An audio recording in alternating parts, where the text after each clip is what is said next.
Oke, halo teman-teman, apa kabar?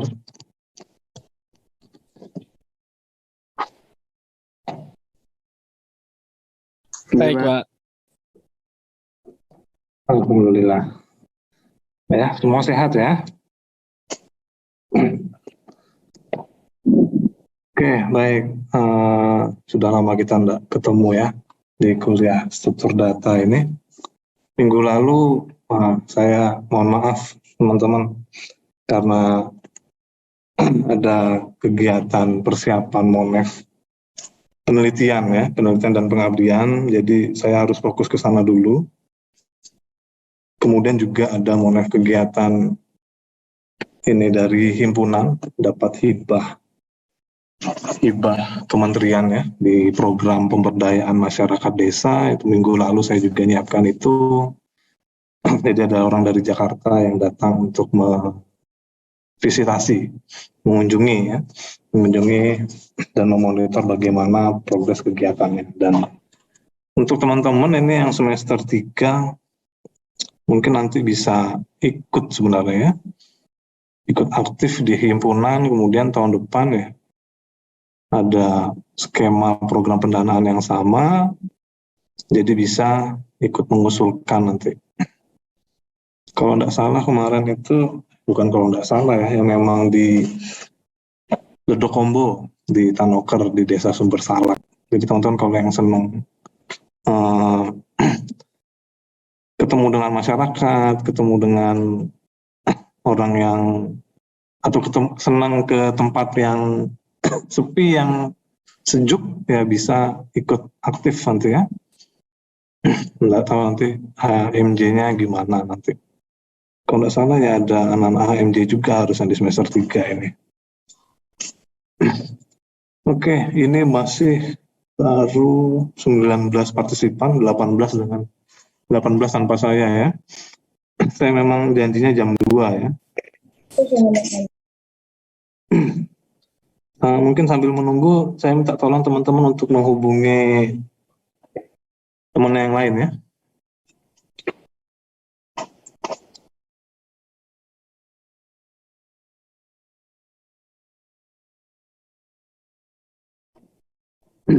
Oh ya, mohon maaf teman-teman, apa suara saya putus-putus atau terdengar jelas? Terdengar jelas. Jelas, Pak. Terdengar jelas, Pak. Oh ya, oke. Oke, ini baru bertambah 23, 25, oke.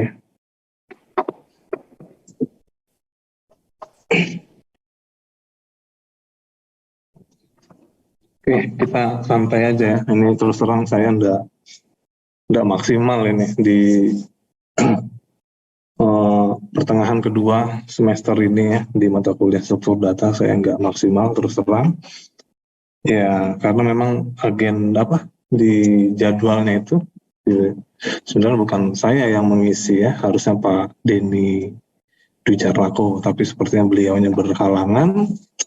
Jadinya ya saya kembali mengisi ya. Jadi saya mohon maaf kalau ininya di pertengahan kedua semester ini perkuliahan struktur datanya tidak maksimal saya mengisi. Oke, masih 30 partisipan. Kita tunggu ya, ini sudah jam 2. Mungkin teman-teman ada yang mau didiskusikan, mumpung kita belum masuk ke materi tentang hal-hal yang lain mungkin. Silahkan.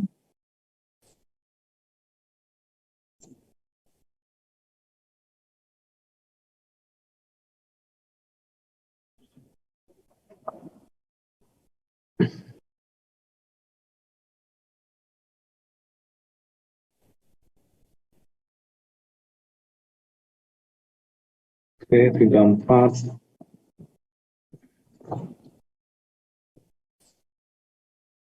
Oke, ada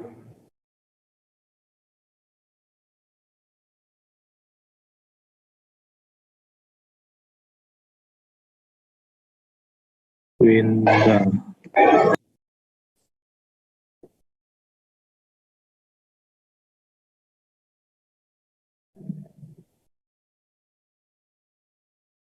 Oke, baru 35. Tolong ya teman-teman yang lain yang belum join, segera diinfokan untuk segera join.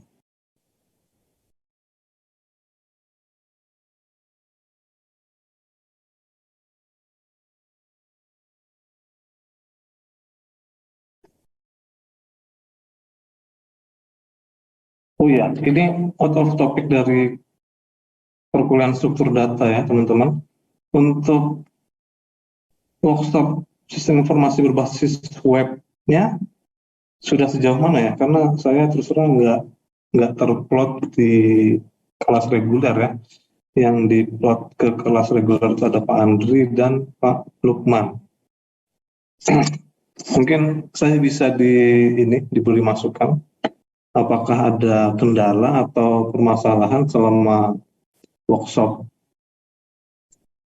SI Web? Ini sudah 2 minggu rasanya. Menjawab, Pak.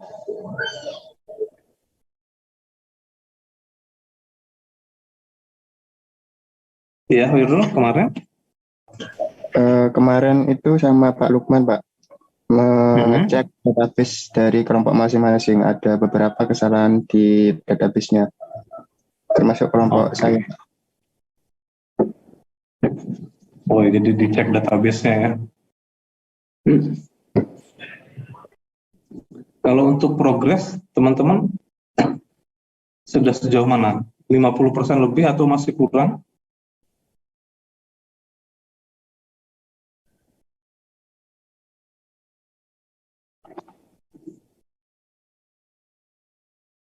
Untuk progres? Mungkin 40%, Mbak. Oke, 40 ya. Oke, 40% ya. Make sense lah, ini masih ada tersisa 3 pertemuan lagi ya, 3 minggu. Kemudian baru minggu tenang. Setelah itu mungkin pertengahan Januari baru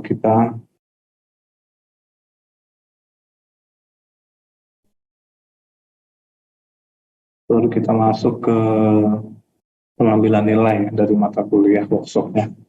Jadi nanti saya atau kami tim dosen di 3 mata kuliah workshop itu akan berkolaborasi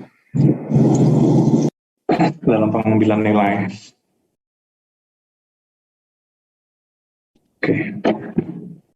Oke, baru 48, 49.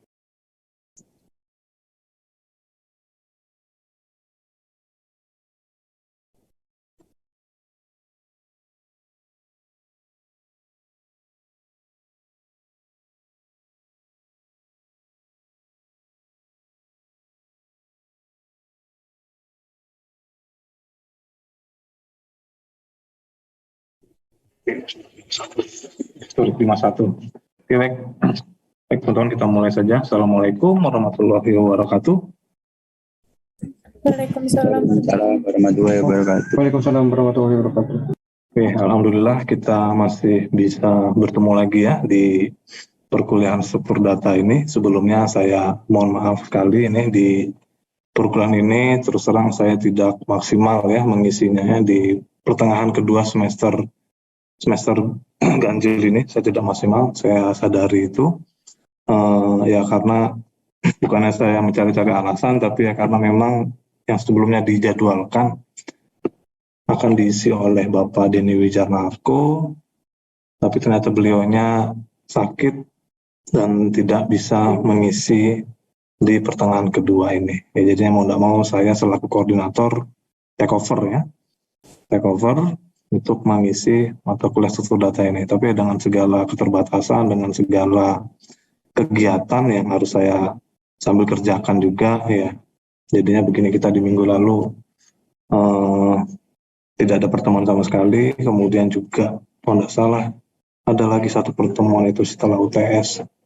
Saya juga belum dapat informasi kalau Pak Denny yang berhalangan ini. Oke, saya kira itu. Kemudian juga ini untuk pertemuan hari ini saya terpaksa harus mendelay atau menunda ya. Menunda pertemuan kita yang harusnya di jam 1, tapi ternyata saya ada kegiatan lain dan saya tunda selama 1 jam. di jam 2.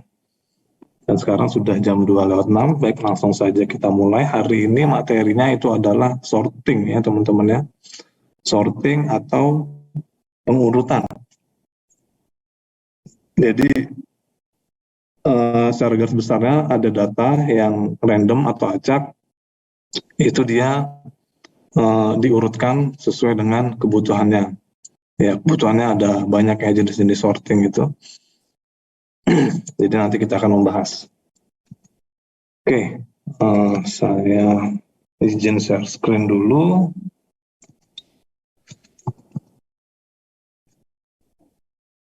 Oke, sorting PPT. Sip. Screen saya sudah terlihat nggih, teman-teman? Sudah, Pak. Oke, Pak. Oke, hanya 55 ya, nggak apa-apa lah. Biasanya kan harusnya 120 ya untuk penuhnya semester 3 ini. Oke, sorting, pengurutan.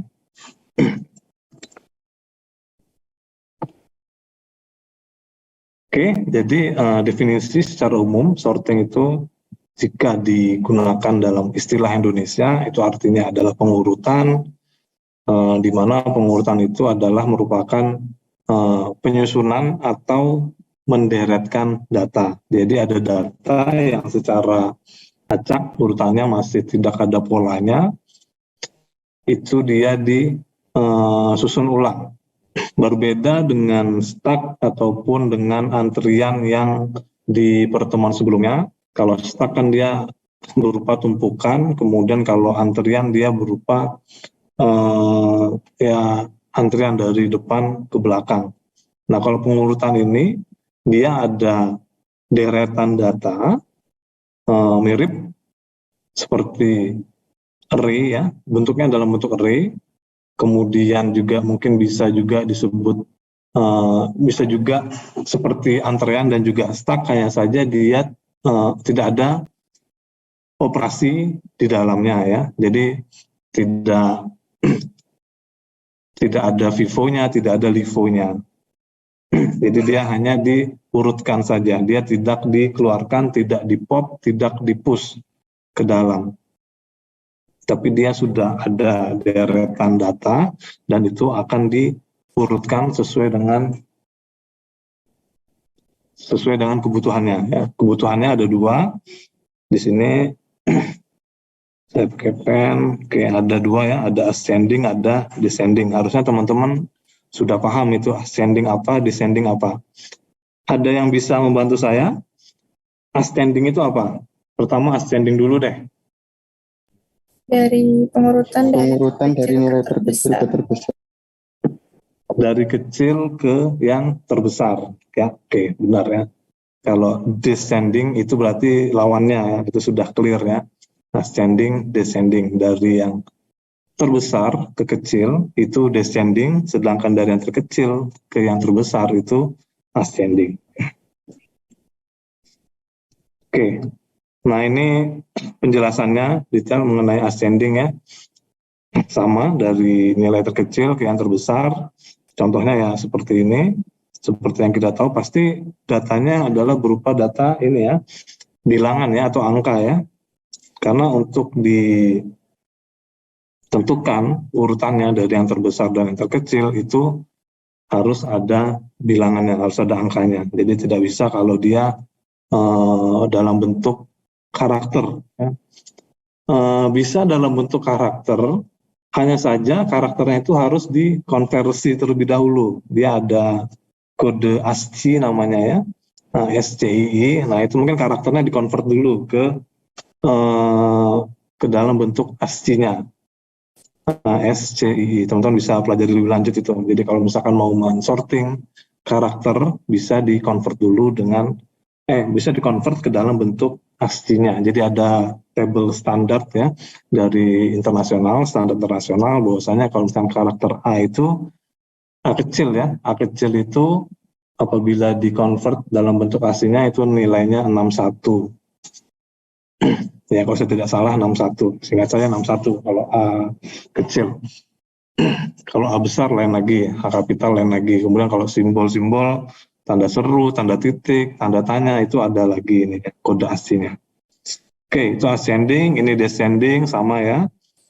Bedanya hanya dari yang terbesar dan yang terkecil. Contohnya ya dari 6 ke 5, ke 4, ke 3, kemudian ke 2, dan ke 1, terakhir ke 0. Atau mungkin ada nilai minusnya nanti, bisa juga. Ya. Nah, berikutnya, slide berikutnya, ada yang namanya jenis-jenis sorting, teman-teman ya. Nah, jenis-jenis sorting ini dibagi menjadi dua, teman-teman. Yang pertama itu adalah comparison based, yang kedua itu yang non-comparison. Comparison itu apa, teman-teman? Ada yang tahu bahasa Indonesianya atau istilah Indonesianya comparison? Comparison. Perbandingan. Perbandingan ya ini ya. Nah. Jadi kalau comparison base itu berarti sortingnya, pengurutannya itu dilakukan perbandingan. Yang dibandingkan apa? Ya yang dibandingkan adalah data-datanya. Mana data yang lebih besar, mana data yang lebih kecil. Itu yang comparison base. Oke, sorry. Nah, berbeda dengan yang comparison base, kalau non-comparison base itu adalah algoritma sorting yang tidak melakukan perbandingan terhadap seluruh data. Yang saya garis bawahi di sini adalah seluruh datanya ya. Jadi dia tidak perlu melakukan perbandingan terhadap seluruh datanya. Hanya beberapa saja, hanya beberapa datanya. Ya, dia tetap ada yang dibandingkan, tapi tidak semua datanya yang dibandingkan, hanya beberapa bagian saja. Nah, contoh algoritmanya, mungkin teman-teman sudah banyak mendengar ya seharusnya, entah di perkuliahan pemrograman dasar atau perkuliahan lain. Contoh kalau comparison base itu ada merge sort, lalu quick sort, dan heap sort. Ya, merge sort, quick sort, heap sort. Nanti yang akan kita bahas adalah yang merge-nya ya, merge sort. Kemudian yang non-comparison base, itu ada contoh algoritmanya counting sort dan predicts ya. Predict sort. Jadi ini masing-masing algoritmanya tentunya ada keunggulan dan kelemahannya ya. Itu semua bergantung pada pola urutan atau ada data apa saja di dalam sana. Ya. Untuk yang non comparison based nanti yang akan kita bahas adalah yang counting ya, counting sort. Kalau yang comparison kita akan bahas merge sortnya. Nah, penggunaan dari algoritma ini itu disesuaikan dengan data-data yang akan diurutkan. Apabila ada data yang banyak, misalkan datanya ribuan, tentunya ada beberapa algoritma yang sangat jelek performanya ya. Kita lihat dari sudut pandang performanya. Mungkin kalau dia datanya cuma sedikit, performanya bagus deh ya, cepat, bisa menyelesaikan sortingnya, bisa tersort dengan baik. Tapi begitu datanya banyak, misalkan datanya ribuan, maka algoritma tersebut tidak bisa melakukannya atau mensortingnya dengan cepat. Itu semua kembali lagi atau bergantung pada jumlah data, kemudian polanya gimana, pola datanya, karena yang namanya bilangan ya, deret bilangan atau deret angka itu ada berbagai macam bentuk polanya.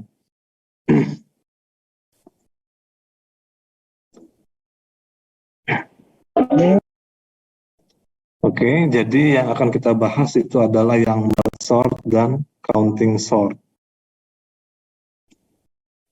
Kalau yang quick sort, heap sort, dan radix sort kita tidak akan bahas secara detail ya. Oke, sebelum masuk ke merge sort, teman-teman ada yang mau ditanyakan silakan terkait dengan definisi dari sorting atau mungkin dari jenis-jenisnya tadi, atau ada yang mau didiskusikan silahkan.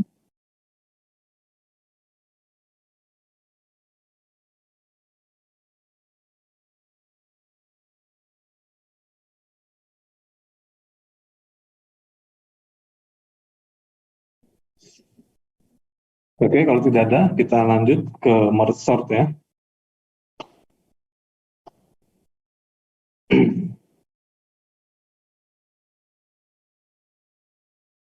Oke, merge sort. Di sini ada, kalau sort ya itu umumnya ya pengurutan. Kalau merge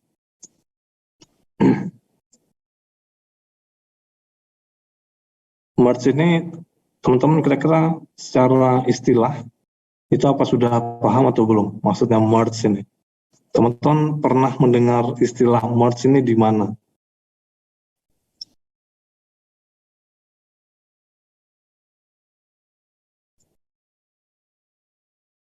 Ada yang pernah mendengar istilah merge?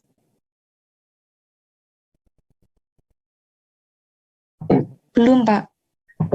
Belum pernah. Pernah bikin table di Word atau menggunakan Excel, pernah? Pernah, Oke, Pak. Herul. Pernah, Pak. Di table Word dan di Excel, ada pernah menggunakan fitur merge nggak? Pernah Pak, merge center kalau tidak salah. Oke, Herul merge center. Ya, jadi merge itu artinya ada 2 kolom atau 2 baris. Itu dia dijadikan satu ya. Nah, ini sudah saya gambarkan. Jadi kalau di merge maka garisnya ini hilang. Garisnya atau kolomnya dia akan membesar, jadi besar ya, jadi lebih besar. Sedangkan ini juga gitu, garisnya ini hilang.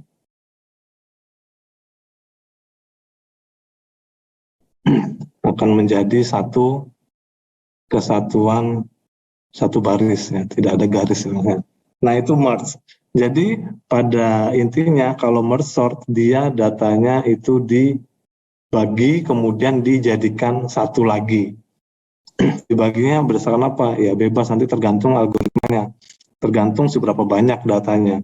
Nah, di sini ada ilustrasi teman-teman, ada data A ya, kemudian ada data A0, lalu setelah A0 di merge dia menjadi A lagi, dan data A-nya ini itu adalah data yang sudah terurut ya. Nah, ini datanya itu ada 13, kemudian 8 dan seterusnya sampai 11. Ya, sampai 10 dan 11. Nah, datanya ini dia dibagi 2 dulu, teman-teman. Dibagi 2 menjadi A0 dan A1, sorry tadi kelewatan yang A1. Nah, kemudian dari data ini kemudian baru bisa di sorting dulu agar tidak banyak datanya yang di sort. Kalau misalkan langsung satu data A ini, deretan variabel A ini yang di sorting, itu akan membutuhkan resource yang sangat besar. Tapi kalau misalkan dia dibagi, di split ya, di split dia akan lebih mudah untuk mensortingnya. Misalnya ya ini hanya ada 7 data ya, dari 14 data itu dibagi menjadi 2, masing-masing 7, kemudian 7 data ini baru di sorting. Di sini contohnya 13, 8, 5 itu di sort, hasilnya adalah 0, 2, 4, 5, 6, 8, 13. Jadi 13-nya pindah ke paling belakang, kemudian 8-nya ke kedua dari belakang, kemudian ada 6 di sini, baru 5, 0 paling depan, dilanjutkan dengan 2 dan 4. Nah, ini tentunya akan mempermudah program untuk melakukan sortasi ya. Karena datanya hanya sedikit. Apabila langsung sekaligus ke 14 datanya ini yang disorting, itu dia akan membutuhkan waktu yang lama dan juga terkadang ya yang namanya banyak data itu beban load-nya akan semakin berat ya. Misalnya ya efek sampingnya mungkin cepat panas, kemudian agak melambat untuk performanya ya. Tapi mungkin kalau komputer teman-teman yang generasi terbaru mungkin ya tidak masalah kalau hanya sorting gini saja. Kalau hanya sortasi 14 data. Tapi kalau begitu datanya ribuan atau jutaan, maka itu akan membutuhkan resource yang banyak dan juga waktu yang lebih juga. Nah, ini contoh ilustrasinya saja teman-teman ya. Jadi ada 14 data mulai dari 13, 8 sampai 10 dan 11 itu dia disortasi. Di sini cara sortasinya itu dia dibagi menjadi dua data. Ada data A0, ada data A1. Setelah itu baru data A0 dan data A1-nya ini yang disortasi dulu. Setelah data A0 dan A1 itu disortasi, kemudian datanya itu digabungkan lagi, dijadikan satu. Sehingga proses sortasinya bisa dibagi bebannya, dibagi loadnya, dibagi sama rata, ini masing-masing 7. Oke, ini ilustrasi untuk merge sort. Ilustrasi detailnya saya rasa sama ya. Di sini kita mengimplementasi dengan menggunakan array ya teman-teman. Ada indeksnya di sini, indeks ke 0 sampai indeks ke 13. Kemudian baru dia di split ya, sama ya contohnya ya. Didapatkan indeks dari indeks ke 0 dan ke 6. Ini juga gitu, indeks dari 0 ke indeks ke 6.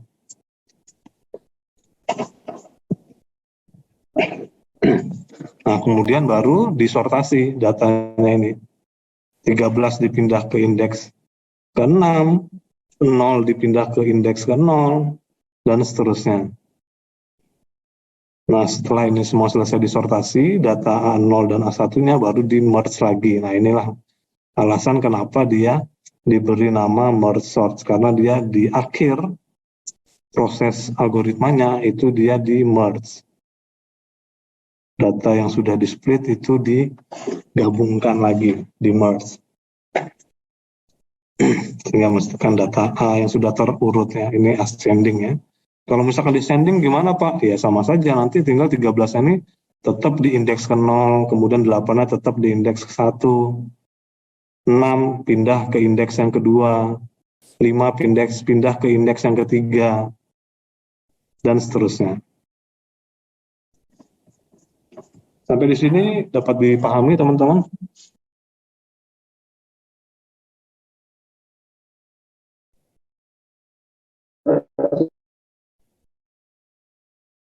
Iya, Pak. Oke. Bisa, Pak. Oke, masih simpel soal yang sort. Nanti yang counting sort, yang non apa tadi? Sorry, saya lupa lagi. Non comparison sort baru agak menjelimet ini. Counting sort.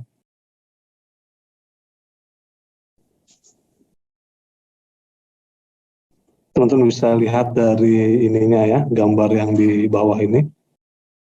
Ini jelimet sekali kan. Ini kemana-mana garisnya agak susah.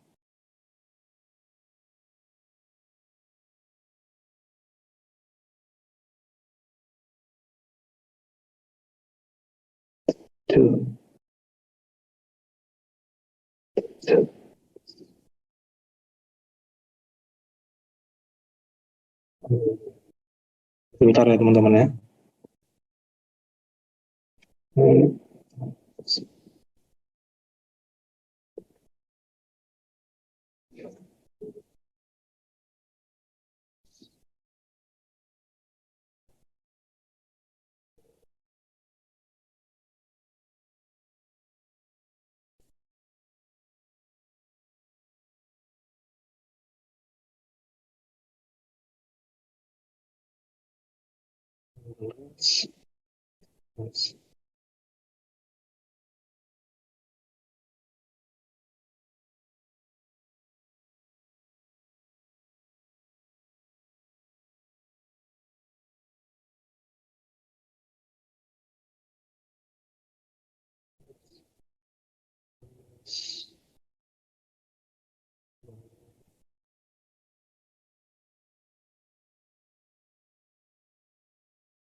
Oke.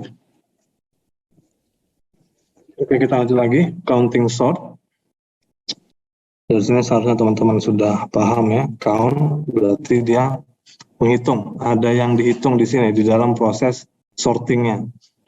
Ada yang dihitungnya, ada yang di count. Dan yang dihitung itu apa? Teman-teman bisa baca di sini. Jadi counting sort ini adalah teknik pengurutan dengan cara menghitung jumlah kemunculan dari setiap data.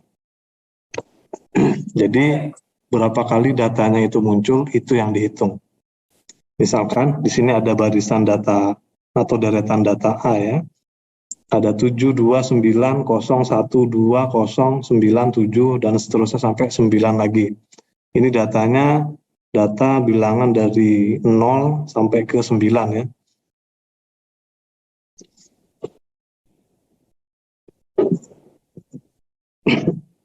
Nah, di sini datanya, deretan datanya itu ada beberapa data yang muncul lebih dari satu kali ya. Nah, caranya untuk counting sort ini yang pertama itu adalah kita ke gambar ini ya, teman-teman, gambar yang di pojok kanan atas. Caranya yang pertama itu adalah menghitung ada berapa kali kemunculannya. Misalkan 7 ini ya, angka 7 itu ada berapa kali kemunculan dia. Di sini yang pertama, yang di kiri, kemudian 7 yang kedua. Oh, sorry, ini berarti dari 0 dulu. Maaf, sebentar saya hapus dulu deh. Eraser. Oke, eraser.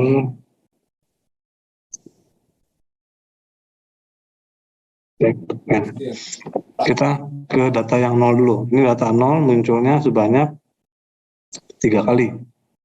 Nah, maka di sini dia dicatat bahwasanya untuk data 0 itu ada 3 kali kemunculan dia. Kemudian untuk data 1 itu ada 1, ada 2 ya, ada 2 kali kemunculan. Jadi ini benar 2. Kemudian yang terakhir itu data 9 ya. Untuk data 9 itu dia ada 1, 2, 3, 4, 5. Ada 5 kali kemunculan. Maka di sini nilainya 5 ya. Nah, setelah dihitung berapa kali, selanjutnya dicari nilai atau deret angka C petiknya ini ya. Atau apa ya, C petik ini, C aksen. Ini dia dihitung secara kumulatif, teman-teman. Jadi dari 3 ditambah 2 itu 5, kemudian ditambah 3 lagi 8, ditambah 1 9, ditambah 2 11 dan seterusnya. Sampai terakhir dia 15 ditambah 5 itu didapatkan angka 20. Nah, ini dia dihitung secara kumulatif.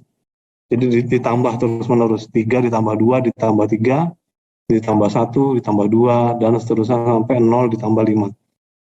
Sehingga didapatkan deretan angka yang baru lagi. Setelah dapatkan deret angka yang menghitung jumlah kemunculannya, setelah itu dicari nilai C aksennya ya. C aksennya yaitu dengan nilai dari deretan C yang sebelumnya itu dikumulatifkan, ditambahkan terus-menerus. Ya, jadi sampai 20. Di sini didapatkan ada 20 data ya. Dari indeks ke 0 sampai ke indeks ke 19. Jadi ada 20 data. Nah, setelah didapatkan data C aksennya, baru berlanjut kita pergunakan data deretan C aksennya ini dengan data A ini ya. Nah, baru nanti didapatkan hasil sortingnya di data B ini. Nah, di sini dikasih contoh data yang pertama, yang paling kiri itu ada data 7, dia dicek, ternyata dia ada muncul sebanyak 15 kali, maka data 7-nya ini diletakkan di baris ke-15.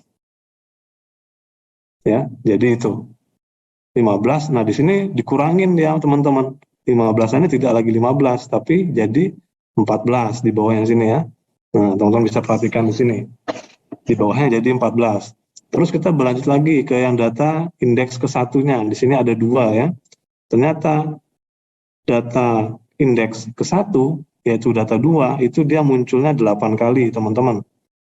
Muncul 8 kali, kemudian dia ditaruh di dalam indeks ke-8 dari data hasil sortasinya ya, data B di sini ya, variabel B.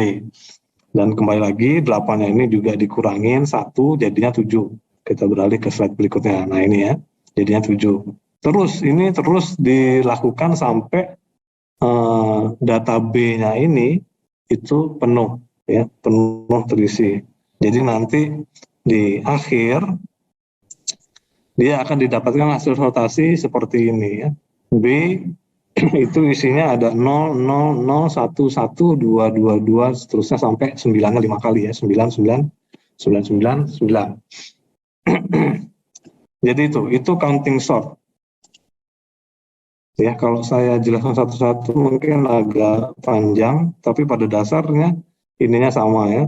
7, kemudian 2 sudah, ini yang 9, kemudian ke yang keempat, ini yang 0, itu dia munculnya sebanyak 3 kali, maka ditaruhnya di data ketiga di sini ya, data ketiga 0. Kemudian dikurangi 1. Ya, Mas?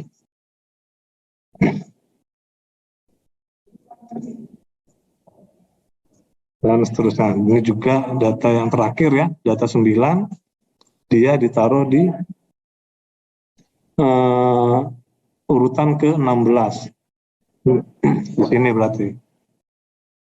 Urutan ke-16. Dan ini data terakhir. Sehingga didapatkan data atau variabel B-nya sudah didapatkan ya. Urutannya dan juga sudah terurut ini ya. Secara ascending. Kalau descending ya tinggal dibalik aja lagi.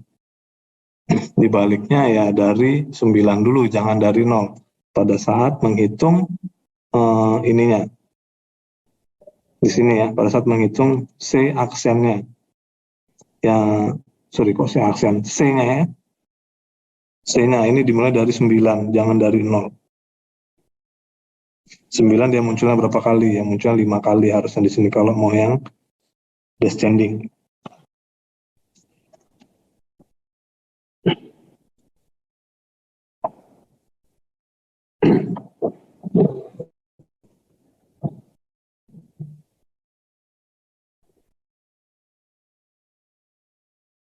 Oke, teman-teman. Sampai di sini ada yang mau ditanyakan? Counting sort. Izin bertanya, Pak. Oke, Mas Adam. Iya, yang di bagian C itu, Pak. Yang C tadi. Nah, kalau data A-nya semisal tidak ada angka 0 gitu, berarti mulai dari 1 gitu, Pak. Iya.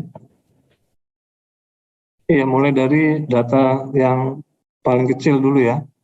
Karena di sini ada data nolnya, maka dia dimulai dari data 0. Tapi kalau misalnya data 0 tidak ada, ya dimulai dari data yang paling kecil berikutnya, yaitu 1.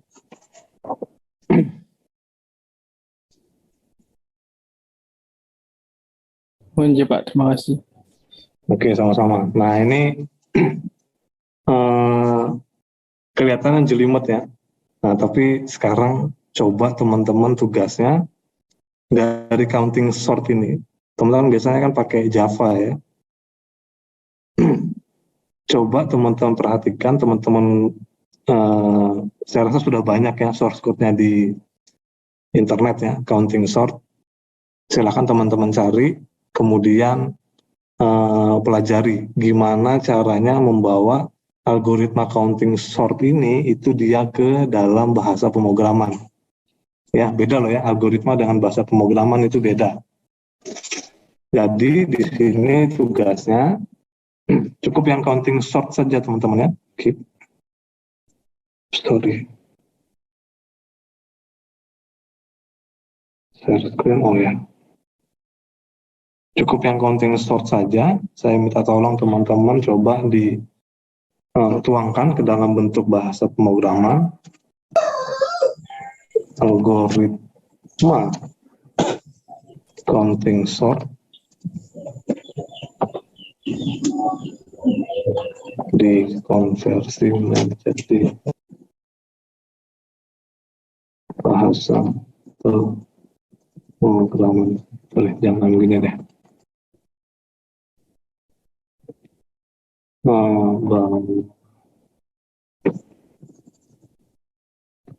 Kuatkan program dari algoritma counting sort dengan bahasa pemrograman Java ya. Ada yang pakai bahasa pemrograman lain nggak selain Java? Ada yang mau nyoba pakai Python?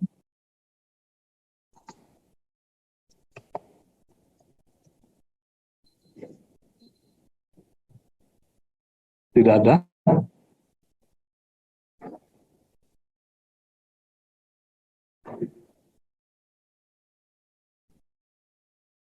Ayo teman-teman, apa ada yang mau mencoba Python?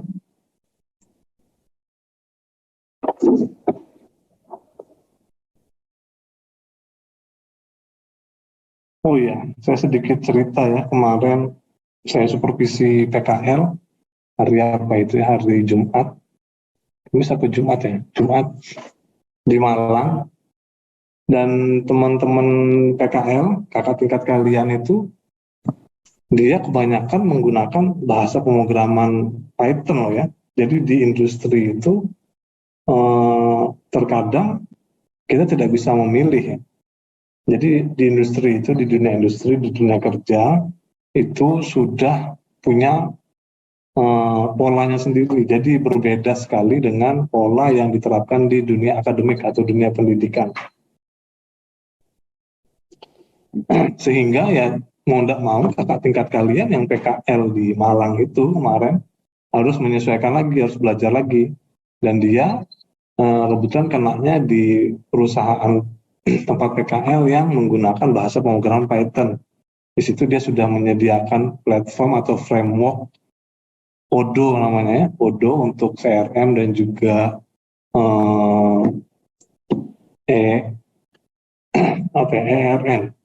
CRM. Jadi dia sudah menyediakan platform Odoo dan bahasa pemrograman yang digunakan itu adalah bahasa pemrograman Python. Nah di sini teman-teman tidak boleh kaku ya, karena di dunia industri itu tidak bisa ditentukan kita di awalnya harus menggunakan bahasa pemrograman apa. Tidak boleh saklek menggunakan bahasa pemrograman Java, harus Java ya, nggak bisa begitu.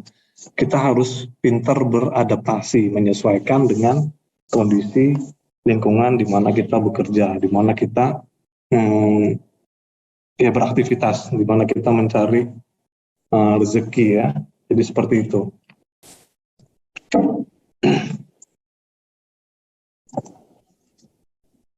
Oke, gini saja. Python yang bisa, nggak bisa.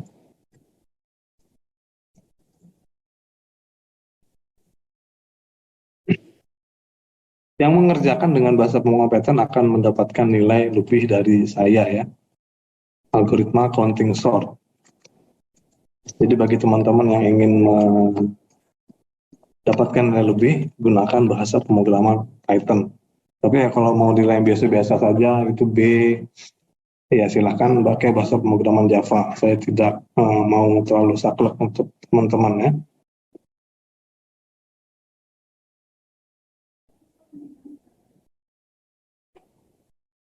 Mau izin bertanya, Pak?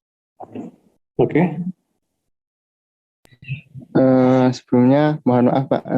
Ini berkaitan dengan tadi itu pengurutan merge sort, Pak. Oke, merge. Oke, itu saya belum paham kalau misalkan ada nilai yang 13, misalkan 13 itu enggak, Pak. Itu apakah dipisah kembali, Pak, angka-angkanya berdasarkan misalkan satu ke satu itu kan ada nilai 13 nih Pak. Itu apakah nanti dipisah satu sendiri, tiga dengan angka 3 sendiri, atau tetap jadi satu gitu Pak? Oh iya, tetap jadi satu ya Hairul ya. Jadi tidak perlu dipisah lagi karena ini ya tipe datanya adalah tipe data integer ya. Jadi tidak perlu pecah lagi jadi satu. Ini bukan merupakan tipe data char ya, bukan tipe data karakter, tapi dia tipe data integer. Dan di sini ya 13 adalah merupakan satu data, bukan jadi dua data. Jadi tidak perlu dipisahkan, di-split jadi dua data, 1 dan 3, tidak perlu. Jadi cukup dijadikan satu data saja, dibaca sebagai satu data, dan kemudian baru di sorting, langsung disorting. Tidak perlu dipecah lagi. Sebenarnya kalau merge sort itu tidak ada hubungannya dengan data itu ya, dengan datanya. Yang penting dia caranya itu adalah di split dulu, kemudian baru di merge. Masalah nanti datanya mau bagaimana, yang namanya sortasi itu tentunya datanya harus ada yang terbesar atau datanya harus bisa dibaca, harus bisa dipilah mana yang besar, mana yang kecil. Jadi tidak di split antara 1 dan 3 jadi dua data yang berbeda, tapi tetap jadi satu, dan itu juga tetap bisa dibandingkan mana yang lebih besar, mana yang lebih kecil. Ya, karena basicnya kita yang comparison tadi ya, perbandingan. Saya kira itu, Hoirul. Semoga bisa menjawab ya. Oke Pak, terima kasih banyak Pak. Oke, sama-sama.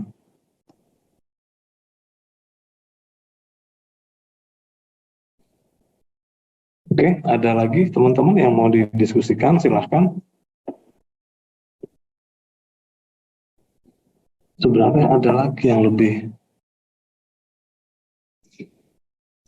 sulitnya selain counting sort, yang ada radix dan juga ada heap sort.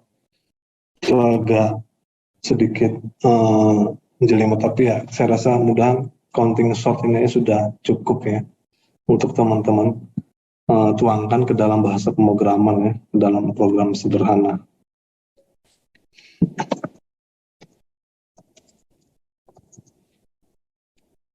Oke, ini saya coba create di LMS untuk tugasnya. New share.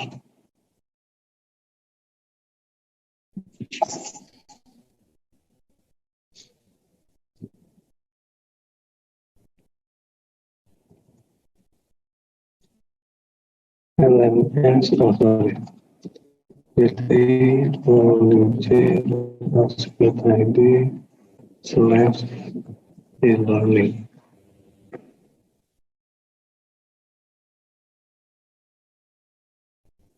Oh iya, teman-teman, ini kan mudah teman-teman baca juga ya. Saya baca di internet itu bahwasanya ada varian baru untuk virus corona ya di Afrika Selatan.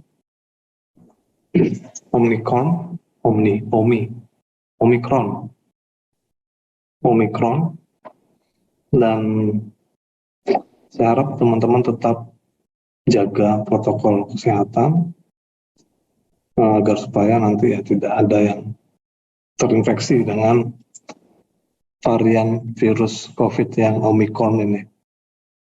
Merge sort, quick sort, bubble sort, insertion sort. Oh ya, oke, saya taruh di quick sort aja deh. Turn editing on, and then duplicate. Berarti saya setelah UTS ini nggak pernah ngasih tugas. Oh iya, materinya baru cuma sorting aja saya kasih. Q ya, Q sudah sempat ya, Q nggak ada tugas. Oke.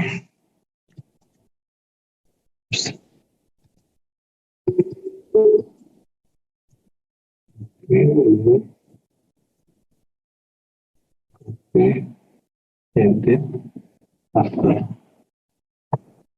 Program sederhana dengan dari algoritma counting sort dengan bahasa pemrograman Python atau Java.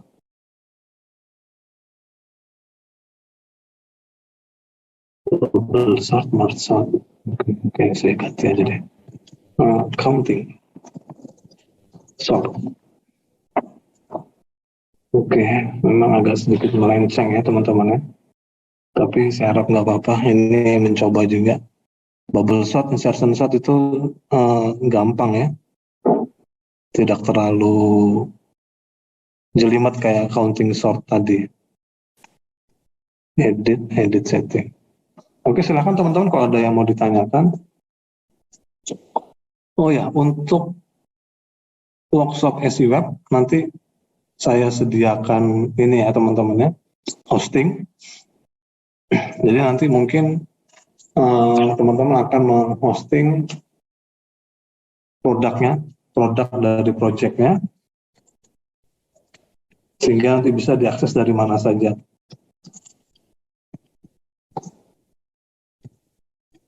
Dan aplikasi mobile teman-teman cukup mengakses ke API yang sudah di host sebelumnya di workshop SI Web nanti. Buatkan program sederhana, oke. Oh ya, ini ganti aja deh. Program sederhana dari algoritma counting sort.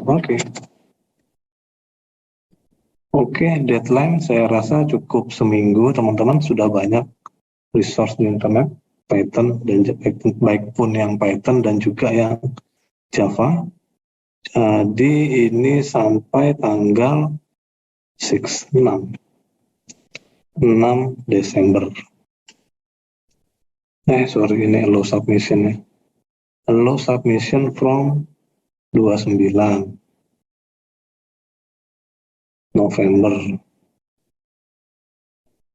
jam 3:15 berarti. Due date-nya tanggal 5 Desember jam 00 atau 23:55 ya. Oke, 23:55. Remind me to grade 7. No, maybe 12 Desember. Dalam bentuk laporan ya teman-teman ya. Jadi dalam bentuk laporan seperti biasa ada screenshot source code-nya, kemudian penjelasan di masing-masing penjelasan untuk masing-masing baris code-nya dan juga hasil running. Maksimum size I think 2 MB cukup.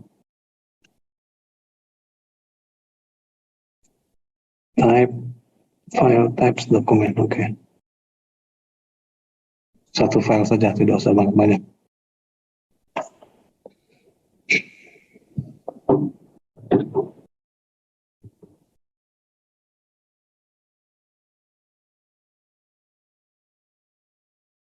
Oke, assignment sudah tercreate. Oke, ada 127. Ya, harusnya ada 127 ini, tapi ada 70 partisipan aja. Jadi tolong teman-teman yang lain diinfokan ya.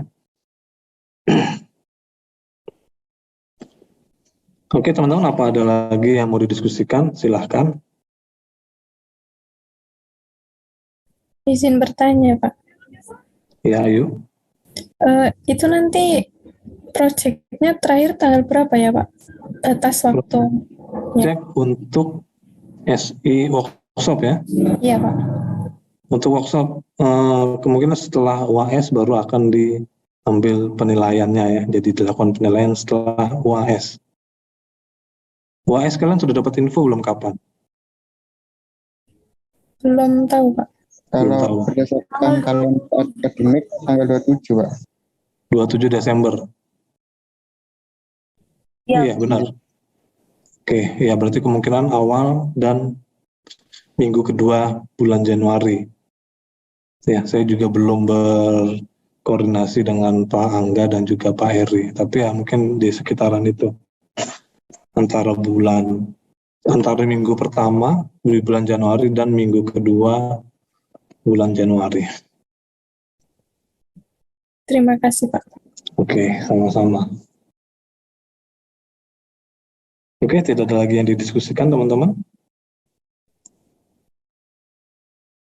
Ini sudah hampir jam 3. Oke, kalau tidak ada, bisa kita akhiri dulu pertemuan kita pada siang hari ini. Terima kasih banyak, teman-teman, atas kehadirannya. Tetap jaga protokol kesehatan ya, jangan sampai ada lagi lonjakan orang yang terinfeksi virus corona ya. Tetap ikutin protokol kesehatan. Kalau misalkan ada vaksin lagi ya, ikuti vaksin ketiga. Biasanya vaksin boosternya ya, boosternya. Saya juga dengar itu bahwasanya kalau vaksin Sinovac 1-2, vaksin pertama dan vaksin kedua itu sebenarnya kekuatannya itu hanya dalam waktu 6 atau 4-6 bulan saja. Kemudian harusnya setelah itu harus ada vaksin booster lagi supaya bisa lebih memperkuat antibodi kita. Oke, saya kira itu saja. Kurang lebihnya saya mohon maaf atas penundaan tadi dari jam 1 sampai jam 2. Dan juga minggu lalu saya tidak sempat mengisi ya. Jadi saya mohon maaf yang sebesar-besarnya. Saya akhiri pertemuan kita pada sore hari ini. Wassalamualaikum warahmatullahi wabarakatuh. Waalaikumsalam warahmatullahi wabarakatuh. Terima kasih, Pak. Terima kasih, Pak. Oke. Terima kasih, sama-sama. Bapak. Oke.